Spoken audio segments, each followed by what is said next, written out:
बिस्मिल्लाहिर्रहमानिर्रहीम। लाखों करोड़ों दुरूदो सलाम मोहम्मद मुस्तफ़ा सल्लल्लाहु अलैहि वसल्लम और आले मोहम्मद पर। मैं हूं उमर दराज गोंदल। कुछ चीज़ों को गिराने की ज़रूरत नहीं पड़ती और वो अपने ही वजन से गिरती हैं।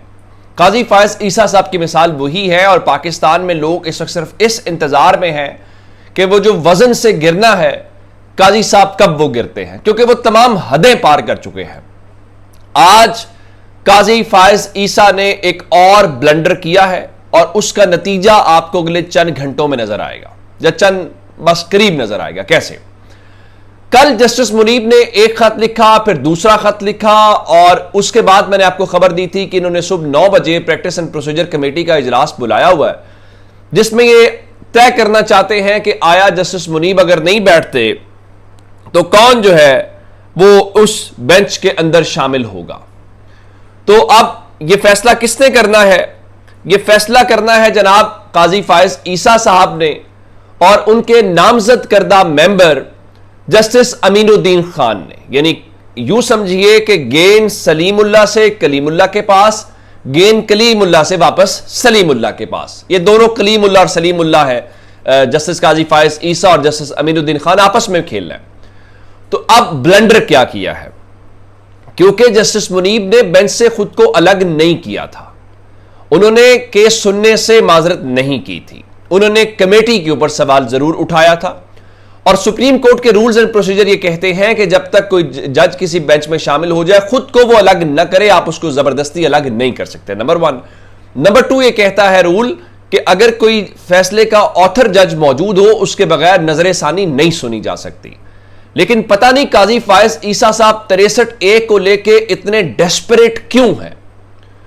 उन्होंने सलीमुल्लाह और कलीमुल्लाह दोनों ने मिलकर मीटिंग की चीफ जस्टिस के चैम्बर में और जस्टिस मंसूर अली शाह आज भी शामिल नहीं हुए और उन्होंने यह बताया भी नहीं है कि वो आ रहे हैं नहीं आ रहे, क्योंकि वो ऑलरेडी बता चुके हैं कि उन्हें इस कमेटी के ऊपर तहफुजात है। काजी साहब ने फप्पे कुटनियों की तरह वो तमाम चीजें तो बता दी कि मुझे जस्टिस मुनीब पे 11 एतराजात हैं। उनके इस सवाल का जवाब नहीं दिया था कि भाई आप फुल कोर्ट के सामने ये मामला क्यों नहीं रखते।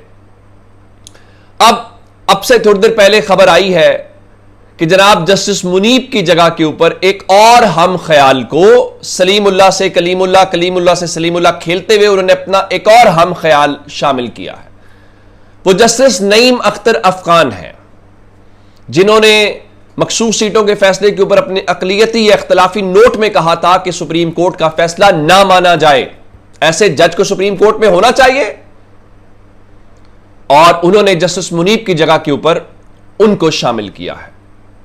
सवाल यह पैदा होता है कि supreme court rules and procedure भी काजी साहब नहीं मानते तो हुकूमत की आसानी के लिए वो कहां तक जाएंगे और कहां नंबर पूरा करने के लिए क्या जस्टिस नईम अख्तर अफगान हर बार जरूरी होते हैं। यह काजी साहब कहा करते थे कि अब बेंच देख के पता नहीं चलता फैसला क्या आएगा, हुजूर अब दरखास्त देख के पता चल जाता है कि अगर तो हुकूमत की दरखास्त है तो काजी फायज ईसा साहब की अदालत से क्या फैसला आएगा। और रही बेंच की बात, जरा मैं आपको इस बेंच की कंपोजिशन आपको समझाता हूं। काजी फायज ईसा इस बेंच के अंदर शामिल है। अब कमेटी में उनके नामजद करदा मेंबर सलीमुल्लाह करीमुल्लाह वाले जस्टिस अमीनुद्दीन खान वो शामिल है। यानी इन दोनों ये इनको काजी फायज ईसा साहब को उनके ऊपर इत्मीनाद है, तभी उनको नामजद किया ना कि ये मेरी मर्जी के मुताबिक चलेंगे, मुझे मर्जी का वोट दिया करेंगे। तो जस्टिस अमीनुद्दीन खान और जस्टिस काजी फायज ईसा दो शामिल हो गए। अब जस्टिस नईम अख्तर अफगान को शामिल किया। कौन से फैसले में आज तक जस्टिस नईम अख्तर अफगान ने काजी फायज ईसा से इख्तलाफ की हिम्मत या जुर्रत भी की है? ये तीसरे भी आपके हो गए।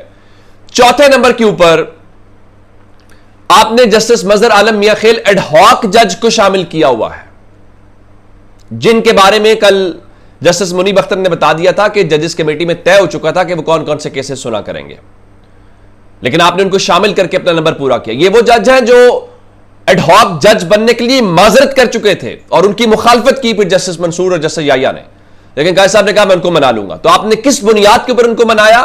क्या ये नंबर पूरा करने के लिए मनाया? तो चौथे जज भी आपके अपने हुए, अपने समझा दिया कि आपके हम ख्याल हुए। पांचवें रह गए जस्टिस मंदोखेल। जस्टिस मंदोखेल भी हवा का रुख देख लेंगे। तो इस बेंच में तो हुकूमत के पास 5-0 का फैसला आने वाला है। असल सवाल यह नहीं है, अब आप कहेंगे फिर क्या हुआ? असल खबर है सुप्रीम कोर्ट के जजेस का पारा चढ़ने की। क्या ये काजी साहब अपनी मर्जी से मनमानी करते रहेंगे कि ये काजी साहब की कोई जाती जागीर है सुप्रीम कोर्ट के? उन्होंने अगर हुकूमत को आसानी पैदा करनी है उनके 63A के ऊपर, तो आपने सब कुछ करना है। ऐसा हो नहीं सकता, ऐसा हो नहीं सकता। इसके ऊपर फवाद चौधरी कह रहे थे जिस तरह छोटे बच्चे दूध के लिए खिलौने तोड़ने पे आ जाते हैं, चीफ जस्टिस उसी तरह अपनी एक्सटेंशन के लिए पूरा निजाम तोड़ना चाहते हैं। उन्हें तोसी नहीं मिलनी, लेकिन वो अदलिया को नाकाबिले तलाफी नुकसान पहुंचा रहे हैं। काजी साहब जिस शाख के ऊपर हैं उस शाख को काट रहे हैं। और ये जो जिस तरह इमरान खान ने कहा था ना कि काजी फायज ईसा जस्टिस मुनीर अल्ट्रा प्रोमैक्स हैं, तो ये तो बेंचेस भी हम ख्याल के प्रोमैक्स आना शुरू हो गए हैं। अब इस हवाले से खबर क्या है? खबर यह है कि काजी फायज ईसा साहब जरा सीट बेल्ट बांध लें, मामला थोड़ा सा किसी और समत में जा रहा है। खबर यह है कि जो प्रैक्टिस एंड प्रोसीजर ऑर्डिनेंस आया है उसके ऊपर सुप्रीम कोर्ट के जजेस की अक्सरियत, कल मैंने आपको वो लतीफा सुनाया था ना कि काजी साहब हो सकता है दफा 144 लगा दें कि 5 या 5 से ज्यादा जजेस इकट्ठे ना, क्योंकि उनके हैं ही साथ 5।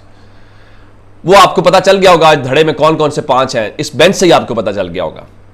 तो अब जजेस की जो अक्सरियत है वो इम्कान यह है कि चीफ जस्टिस काजी फायज ईसा को एक खत लिखने वाली है, और खत यह लिखा जाएगा कि आप फुल कोर्ट बुलाएं और प्रैक्टिस एंड प्रोसीजर ऑर्डिनेंस के ऊपर गौर फिक्र किया जाए और सुप्रीम कोर्ट तय करे अपने मामलात। अब काजी साहब जो हैं, तो क्या प्रेस कॉन्फ्रेंस आ रही है उसका भी बता देता हूं। अगर काजी साहब फुल कोर्ट बुला लेते हैं तो जाहिर उनके पास वहां पर अक्सरियत नहीं है। अगर फुल कोर्ट नहीं बुलाते और वो डटे रहते हैं कि मैंने यही करना है, तो फिर क्या होगा उसका भी सुन लीजिए। अगर फुल कोर्ट इजलास ना बुलाया गया इस खत के बाद भी, तो फिर चीफ जस्टिस को छोड़ के अक्सरियती जजेस खुद फुल कोर्ट मीटिंग करेंगे और उस फुल कोर्ट मीटिंग की बुनियाद के ऊपर वो अगली बात तय करेंगे। अब इसको आप यूं कहिए, अब काजी साहब ने जो एक जमाने में मास्टर ऑफ रोस्टर की टर्म से सीख पाओ जाते थे, हमने वैसे कैसे कैसे ड्रामे कैसी कैसी अदाकारी देखी है। काजी साहब के तो अदाकारी के ऊपर 10 नहीं 110 नंबर कटने चाहिए कि ऐसी फनकारियां आपने हमारे सामने की हैं, ऐसी अदाकारी आपने हमारे सामने की है, और आपने अपने आप को जमहूरियत का चैंपियन और पता नहीं क्या कुछ किया, और ये आप असल में है। आपने इस कौम के साथ प्ले किया है, वो लफ्ज इस्तेमाल किया, प्रैंक किया है, आपने इस कौम के साथ प्रैंक किया है। असल काजी फायज ईसा यही हैं जो इस वक्त हैं। और मैं आपको एक और बात बताऊं कि अब एक तो यह है ना कि इसके ऊपर फुल कोर्ट बुलाया जाए और मसले का हल किया जाए, लेकिन नहीं, काजी साहब ने चूंकि फैसला किया हुआ है, तो अब मैं आपको बता देता हूं कि काजी साहब इस पूरे बहरान की इस वक्त वजह है। वो जस्टिस काजी फायज ईसा के एक्सटेंशन को लेकर हाफिज नईमुर रहमान कह रहे थे, इस वक्त जो बहरान है उसकी कुंजी काजी फायज ईसा के पास है, और काजी फायज ईसा ऐलान करें कि मुद्दत मुलाजमत मुकम्मल होने पर वो अपने घर चले जाएंगे। इतना होता तो वो दुनिया के हर मामले पे बोलते हैं, इतना बोलते हैं कि वकीलों को भी नहीं बोलने देते, उनको इतना बोलने का शौक है, लेकिन इस मामले पे नहीं बोले। इमरान खान की फिर वही बात, उनका ये जिस किस्म के फैसले कर रहे हैं, मुझे तो उनकी जहनी सेहत के ऊपर शक होता है। अपना बहुत सारा ख्याल रखिएगा। खुदा हाफिज।